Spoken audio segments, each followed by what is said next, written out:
아, 안녕하십니까. 저는 경기도 안성시에서 올라온 23살 최시아라고 합니다. 이렇게 큰 무대는 처음이어서 많이 부족할 수 있는데 예쁘게 봐주시면 감사하겠습니다. 먼저 제가 오늘 말씀드릴 주제는 바로 왜입니다. 제가 왜 이 자리에 나오게 되었는지, 그리고 왜 2030이 윤석열 대통령님을 지지하는지 말씀드리고자 합니다. 처음 계엄령이 터졌을 때 놀라신 분과 아무렇지 않으신 분이 있으셨을 거예요. 근데 저는 놀란 입장이었습니다. 제가 22 대선 이후로 제 살기에만 바쁘고 정치에 관심을 끄고 살다 보니 왜 갑자기 계엄을 하신 거지? 왜 민주당에 먹잇감을 주신 걸까? 의결이 해제될 것임에 왜 하셨을까? 여기서 중요했던 점이 바로 왜였습니다. 그래서 저는 왜 계엄령을 하셨는지 찾아보기 시작했습니다. 찾아보니 그들이 22번 탄핵을 남발하고 국가 예산을 마음대로 감소시키고 또한 감찰법까지 폐지를 하는 것을 보고 이래서 계엄령을 하신 거구나 알게 되었습니다. 또 그렇게 계엄령이 왜 하는지 이유를 알게 되었는데 언론에서는 그렇게 무능하다고 프레임을 씌우더니 야당에서는 협조하지 않는다는 이유로 민주주의 속 탄핵이라는 제도를 악용한 것을 보고 많이 화가 났습니다. 저는 세월호 때부터 정치적으로 감정으로 정치하는 민주당을 싫어했고 거짓 선동을 일삼는 민주당을 싫어했지만 작금의 나라의 상황이 정말 뒤집어지기 일보 직전이었음을 알게 되었습니다. 인터넷에서는 언론에서는 역시나 장갑차니 총칼이니 온갖 가짜뉴스를 퍼뜨렸고 사람들은 사실이 아닌 것들을 믿으면서 그것들 왜 계엄을 했는지에는 아무도 관심이 없었습니다. 하물며 제 지인들이 탄핵 찬성 시위에 나가는 모습을 보고 이건 아니다 싶어서 저도 나서야겠다는 마음이 들었습니다. 그래서 탄핵을 반대하는 집회가 있는지 찾아보게 되었고 부끄럽지만 광화문 집회의 존재를 이때 처음으로 알게 되었습니다.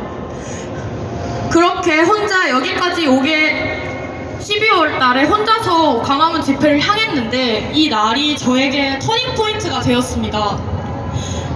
이유는 지금의 모습과 달리 그때 정말 저의 또래가 한 명도 없었습니다.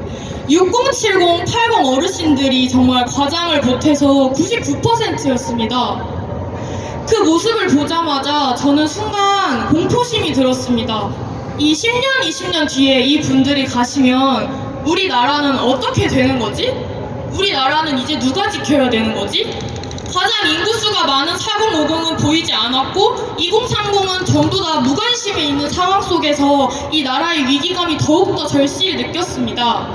그래서 저는 교회를 다니기 때문에 혼자 광화문 집회에서 기도를 하게 되었습니다. 이 나라를 지켜달라고 그리고 제발 젊은 사람들이 더욱더 깨어나게 해달라고 기도를 하는데 정말 애국심이라고 찾아볼 수 없었던 저에게서 눈물이 나오기 시작했습니다.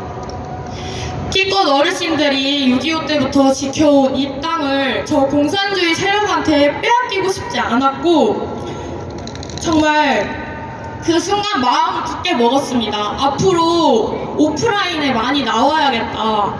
20대 여성 별로 없는데 이 20대 여자들은 전부 탄핵 찬성 시위에 있다는 그 고정관념, 그 프레임을 깨부수고 싶었습니다. 감사합니다. 그래서 왜 2030 여성들이 민주당을 지지하는지 알아봤는데 그들은 민주당이 선이고 국민의힘은 악이라는 그 세뇌에 당해 있었습니다. 아니 정치에 선악이 어디 있습니까? 그치만 지금 현재 민주당은 반국가 세력이기 때문에 악이 맞습니다. 정부의 국회 주요 인사들을 줄줄이 탄핵시키고 일을 못하게 되어도 자기는 인사 임명하려고 헌재고 방통이고 전부 마비시키고 미루고 임명을 미룹니다. 본인들의 정권 찬탈을 위해서라면 국정이 마비되어도 나라를 쑥대밭으로 만드는 이게 정상입니까? 아니라고 생각합니다. 악법의 거부권을 쓰는 것이 그게 소통을 안 하는 겁니까? 그러면 그들은 왜 대화로 하지 않고 줄줄이 탄핵시켰습니까? 이렇게 손발이 묶인 나쁜 상황 속에서도 윤석열 대통령님은 작년에 수출 1위를 달성하셨습니다. 객관적으로 누가 나라를 생각하고 발전시킵니까? 세상에 어느 독재자가 나라를 발전시킵니까? 독재자라고 함은 국민들을 착취하고 나라를 망가뜨리는데 지금 누가 나라의 근간을 뒤흔들고 있는지 정말 우리 모두 객관적인 눈으로 바라봐야 한다고 생각합니다. 윤석열 대통령님께서 왜 방송국이 아닌 선관위를 타셨는지, 왜 본인이 당선된 선거를 자꾸 파헤치려고 하시는지, 왜 사형 또는 무기징역인데도 계엄령을 내리신 이유가 무엇인지, 이것도 실탄 없이 200여 명밖에 안 되는 병력으로요. 왜 민주당은 간첩들이 나날이 검거됨에도 간첩법 폐지를 주장하는지, 노동조합이 왜 북한의 지령을 받고 왜 미군 철수 운동을 하고 그들이 왜 윤석열 대통령을 탄핵시키고 싶어 하는지, 왜 민주당만이 아닌 국회 전체를 비판하셨는지 윤석열 대통령님께서요.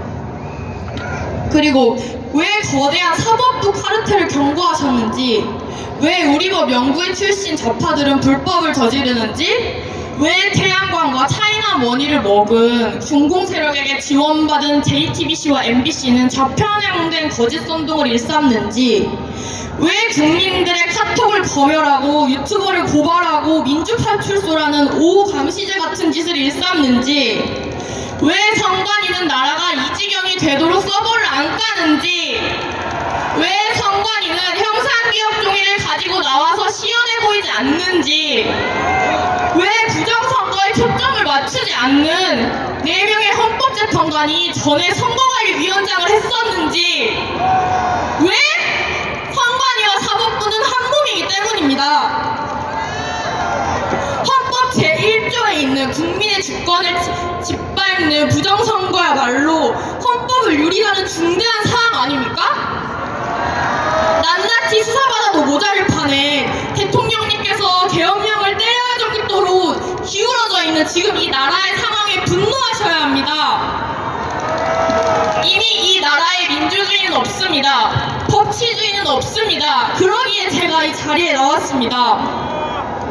이재명이 3년째 재판을 도망다녀도 한 나라의 대통령은 한 달 반 만에 구속하고, 구속도 모자라서 재판이 속전속결로 진행되고 있습니다. 온갖 불법이 판을 쳐도 우덜식이면 넘어가는 저 좌편향된 법의 잣대에 우리 청년들이 분노한 것입니다. 헌법에 의거하지 않는 사법부, 공정함을 잃은 사법부는 이미 모든 국민들의 신뢰를 잃어버렸습니다.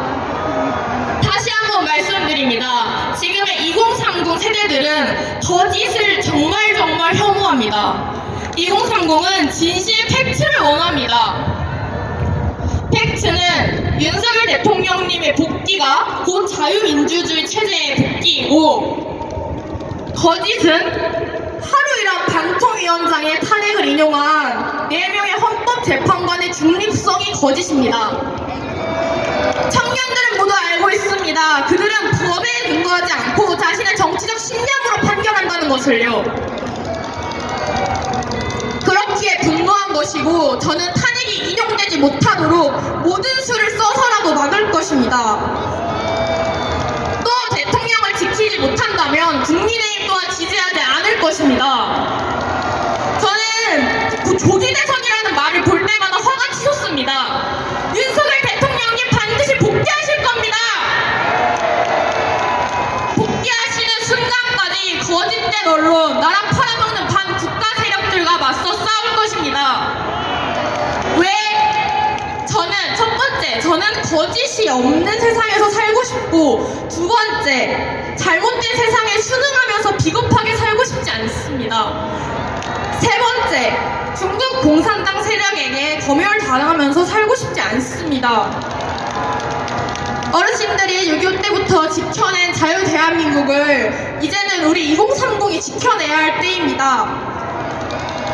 왜? 우리는 자유의 소중함을 아는 사람들입니다. 왜? 자유는 한 번 빼앗기면 절대 돌아오지 않습니다. 왜? 자유는 공짜가 아닙니다.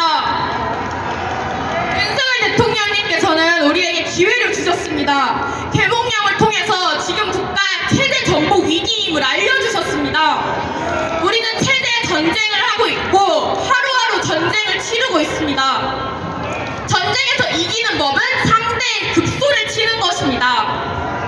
적의 급소를 알고 적이들이 제일 발작하는 곳을 우리는 공격해야 합니다. 첫 번째, 부정선거. 선관위의 부정부패, 감사 거부, 증거 보존 신청을 기각하는 등 형사기업종이라는 거짓말, 이 길들을 계속해서 우리는 아직 깨어있지 않은 사람들에게 알려야 합니다. 두 번째, 여론입니다. 불리한 여론조사 업체를 고발하고 전한길 선생님의 선관위 팩트 영상을 유튜브 코리아에게 내려달라 고발하고, 네이버 댓글 여론이 자기들의 뜻대로 되지 않자 이제는 수능 공감순을 없애려고 합니다. 김경수 드루킹 때와 김어준이 댓글 작업 사이트 때는 제재할 수 없다고 하더니 이제 와서 갑자기 우리 국민들 개개인의 댓글조차 막으려고 하는 것입니다. 카카오톡을 검열하고 우파 커뮤니티를 폐쇄하려 하고 2030들이 집회에 나오지 못하게 갈라치기를 유도하고 더 이상 진실을 깨우치는 국민들이 생겨나지 않도록 입막음을 하는 것입니다. 사람들은 급할수록 본성이 나오는 법입니다. 유혈 사태를 막기 위해 자진 출두하신 윤석열 대통령님과 달리 어떻게든 검열하고 입막음하려고 하는 공산당 같은 행동, 저들이 멍청해서 그런 걸까요? 아닙니다. 저들의 본심이 나오고 있는 것입니다. 이제 시작일 뿐이라고 생각하고 지금 막지 않으면 다신 돌이킬 수 없습니다. 앞서 말씀드린 급소 두 가지가 뭐라고요? 부정선거와 여론이죠. 우리는 앞으로 부정선거와 여론, 중도층들을 계속해서 공략해야 합니다. 우리가 가야 할 방향을 민주당이 이렇게 친절하게 알려주고 있는 것입니다. 급소를 정확하게 찔러서 우리들이 반드시 승리할 것입니다. 결국 우리는 승리할 것입니다. 왜? 우리가 진실입니다. 왜? 거짓은 진실을 이길 수 없습니다. 절대 이길 수 없습니다. 이는 곧 진리입니다. 그렇게 다들 많이 지치시고 힘들지라도 정말 승리 하나만을 바라보고 앞으로 나아가셨으면 좋겠습니다. 마지막으로 윤석열 대통령님께 짧은 한마디 하겠습니다. 윤석열 대통령님! 2030이 지켜드리겠습니다! 건강만 하십시오! 이상입니다. 감사합니다.